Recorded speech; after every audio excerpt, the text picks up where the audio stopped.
Hey Reddit, I've never posted here before, but I've been reading AITA for months, and now I'm in a situation where I desperately need an outside perspective. This all happened about 6 months ago, but the ripple effects are still very much present, and honestly, sometimes I wonder if I handled it with grace, or if I just blew up a bridge in the most spectacularly catastrophic way possible. Let me introduce myself. I'm Daniel, 29M. For the better part of a year and 8 months, I was in what I truly believed was a committed, loving relationship with Sophia, 28F. We met through mutual friends, and things clicked almost instantly. She was charming, witty, and seemed genuinely interested in my life. We had those intense, long conversations late into the night that make you feel like you've found your person. Our relationship progressed naturally, meeting each other's friends, spending weekends together, the usual stuff. Over the past 6 months, things had gotten pretty serious. We were actively talking about moving in together, looking at apartments, even discussing things like splitting rent and utilities, which felt like huge, exciting steps. The M word, marriage, had also started creeping into our conversations. Not just vague hypotheticals, but real discussions about what we wanted our future to look like. Kids, careers, where we'd settle down. I'd even picked out a ring. It was sitting in my bedside drawer, gleaming, ready for the perfect moment. I was planning to propose at a big family dinner we had scheduled, ostensibly to celebrate my promotion, but secretly, I hoped, to announce our engagement. My parents adored Sophia, and her parents seemed to like me well enough. Everything felt right, like my life was finally falling into place. Then came the unraveling. It was a Tuesday evening, a few weeks before the planned family dinner. Sophia had mentioned having a tough day at work, and I wanted to surprise her. I knew her favorite comfort food was pad cew from the little Thai place near her apartment. I swung by, picked up our usual order, and drove over, feeling a warm sense of anticipation. I had a key to her place, so I let myself in quietly, planning to sneak into the kitchen, set everything up, and then surprise her with the food. The moment I stepped inside, I heard her voice. She was in the living room, on the phone. I paused, Thai food bag in hand, just outside the entryway. It sounded like she was talking to her best friend, Chloe. I smiled, thinking I'd wait for a natural pause before making my grand entrance. And then I heard it. Honestly, Chloe, Sophia's voice, a little too loud, a little too casual, drifted through the thin wall. I'm still completely in love with Alex.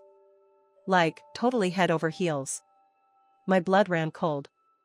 Alex. Her ex-boyfriend from college, whom she occasionally mentioned in passing as just a phase or ancient history. I'd always brushed it off. Then Sophia laughed, a light, airy sound that scraped against my nerves. This guy? Daniel? Oh, he's just convenient. A safe backup while I wait for Alex to come back to his senses, you know? She laughed again. He's so pathetic, honestly. So desperate to settle down. He thinks we're going to get married. Can you believe it? He's practically begging me to move in. The words hit me like a physical blow. The takeout bag slipped from my grasp, hitting the floor with a soft thud. Pad cew and spring rolls, suddenly meaningless. Pathetic. Desperate. Backup. Every word echoed in the sudden, ringing silence of my ears. I didn't move. I couldn't. I just stood there, paralyzed, listening to the rest of the conversation. Sophia went on, detailing how she'd been texting Alex for months, trying to gauge his interest, sending him feelers, reminiscing about their good old days. She even complained about how annoying it was that Alex wasn't biting, because she was so ready to ditch Daniel and just get back with him. She talked about how she couldn't stand the thought of me proposing because she wasn't ready to commit to someone she didn't truly love. My perfect little bubble of a future, the one I'd painstakingly built with Sophia over nearly 2 years, popped. Violently. The air in my lungs felt like concrete. My stomach churned. I felt a wave of nausea so strong I thought I might be sick right there on the rug. I couldn't stay. I didn't make a sound. I backed out of the apartment, closing the door as quietly as I could, leaving the Thai food on the mat outside. I fumbled with my keys, got into my car, and drove away.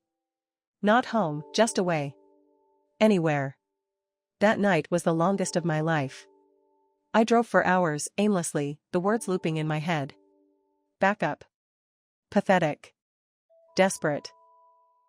When I finally pulled into my driveway, the sun was just beginning to paint the sky a weak gray. I walked into my empty apartment, feeling a profound sense of hollowness. Every interaction, every shared laugh, every intimate moment, it all felt tainted, twisted. Suddenly, all the small signs I had dismissed, rationalized, or simply chosen to ignore, came flooding back with sickening clarity. Her occasional vagueness about her past with Alex. Her slight hesitation when I'd ask her to meet my closest friends, saying she was just busy. The way she always kept her phone face down, or took it with her even when going to the bathroom. Her occasional distractedness, moments where she seemed a million miles away, and I'd just chalk it up to work stress. The times she'd brush off my more affectionate gestures, saying she wasn't a huge PDA person. I had genuinely believed her, attributed it to her personality or past experiences. But now, it all made sense. Every single one was a brick in the wall she'd built around her heart, keeping me out while she harbored feelings for someone else. I felt like the biggest fool on the planet. Used. Played. An unwitting pawn in her waiting game. The next day was a blur of numbness. I went through the motions at work, my mind miles away. Sophia called me, asking why I hadn't shown up with dinner and if I was okay. I feigned a migraine, mumbled something about having to cancel plans and go home early. She sounded a little annoyed but bought it. Her casual tone, her complete lack of awareness, only amplified the sickening feeling in my gut. How could she act so normal? How could she look me in the eye, planning a future that was, to her, nothing but a charade? I knew I needed proof beyond my own ears. I needed concrete evidence. It was wrong, I knew that. Snooping through someone's phone is a violation of trust. But in that moment, the trust was already shattered. What she had done, and continued to do, felt like a deeper violation. I needed to know the full extent of the deceit. I needed to see it in black and white. The opportunity came that evening. Sophia suggested we meet at our usual spot for dinner. She was running late, excused herself to the restroom, and left her phone on the table. My heart pounded in my chest. This was it. With trembling hands, I picked it up. She didn't have a passcode. I navigated to her messages, my fingers cold and clumsy. I found it immediately, a long, active chat history with Alex, work. No, not just work. Alex. Her ex. What I read made the blood drain from my face. Message after message, spanning back at least 8 months, almost our entire relationship. Messages where she professed her undying love for him, reminisced about their time together, expressed her deep regret over their breakup. She'd sent him photos, accidental selfies that were clearly designed to get his attention. She'd write long paragraphs about how much she missed him, how no one compared to him, how she wished he'd just come back. She even explicitly stated, more than once, that she would leave Daniel in a heartbeat if Alex would just take her back. There were desperate pleas, almost begging him to acknowledge her feelings, even when his responses were short, distant, or clearly uninterested. It was a one-sided emotional affair, a constant pursuit on her part, with me as the oblivious placeholder. The sheer volume and desperation of her messages sickened me. She had been actively trying to win him back, to discard me, for nearly the entire duration of our relationship. I took screenshots. So many screenshots. Not just a few. Every damning message. I felt a cold resolve settle over me. I wasn't just hurt anymore. I was furious. I was humiliated.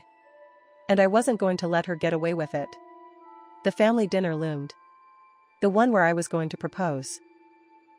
Instead, I decided it would be the stage for a different kind of announcement. I took the engagement ring out of its box, out of my drawer, and placed it prominently on my kitchen counter. It felt like a monument to my foolishness, but also to my eventual liberation. The dinner was at a semi-fancy Italian restaurant, a neutral ground, with both my parents and her parents present. The air was thick with expectation. Everyone was smiling, making small talk, subtly hinting at the big news they anticipated.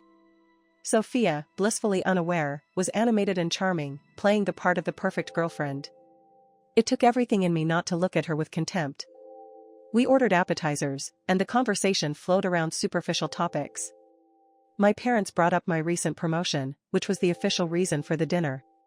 Sophia's mom asked if we had made any decisions about moving in together. That was my cue. I took a deep breath, feeling the knot of anxiety and righteous anger tightening in my chest. Actually, I said, my voice steady, though my hands were trembling under the table. We have had some very important discussions recently. About our future. All eyes turned to me, expectant. Sophia beamed, a triumphant, knowing look on her face. She probably thought I was about to drop to one knee. And it's clear now, I continued, looking directly at Sophia, whose smile began to falter slightly, that our visions for the future are not quite aligned. Sophia frowned, a confused, almost annoyed expression replacing her smile.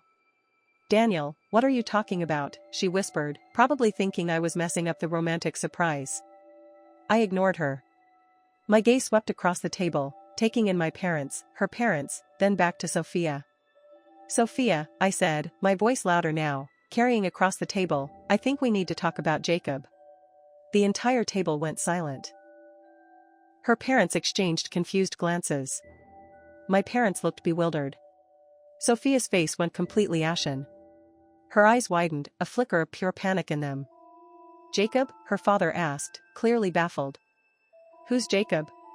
Jacob, I said, my voice now laced with ice, is Sophia's ex-boyfriend. The one she's still completely in love with. The one she's been trying to get back with for the better part of our relationship. The one she's been using me as a safe backup for. Sophia let out a strangled gasp. Daniel. What are you doing? I ignored her again. I pulled out my phone, which I had strategically placed on the table next to my plate. What I'm doing, Sophia, I said, scrolling to the screenshots, is showing everyone the truth. I held up the phone. Here, I said, are months of messages. Messages where Sophia tells Alex she wishes he was the father of her future children, our future children, I thought. Messages where she begs him to take her back, promises to leave me in a heartbeat. Messages where she calls me pathetic and desperate for wanting to marry her. I started reading some of the most damning excerpts aloud. The specific dates, the longing words, the promises to Alex, the disparaging remarks about me. It was brutal. It was raw. It was everything I had felt in the pit of my stomach, laid bare for everyone. Sophia sprang up, knocking her chair over. You invaded my privacy. You're a monster. This is all lies, she shrieked, tears instantly springing to her eyes. Lies? I retorted, my voice rising. Are these messages lies, Sophia? Are your words lies? Was it a lie when you told Chloe you were still in love with Alex, less than 48 hours ago, while I stood outside your apartment with your favorite Thai food? Her face was contorted in a mixture of rage and utter humiliation. You listened in on my private conversations? You're sick. I came to surprise you, Sophia, I said, my voice cracking slightly with the depth of my pain. And I found out I was the surprise. The backup plan. I then reached into my jacket pocket, pulled out the small ring box, and placed it on the table in front of her. I think it's safe to say this proposal is off the table. And so is our relationship. The restaurant, which had been buzzing with background noise, had gone completely silent. Waiters stood frozen. Other diners were staring. Sophia started sobbing uncontrollably, covering her face. Her mother, pale and wide-eyed, finally spoke. Sophia? Is this true?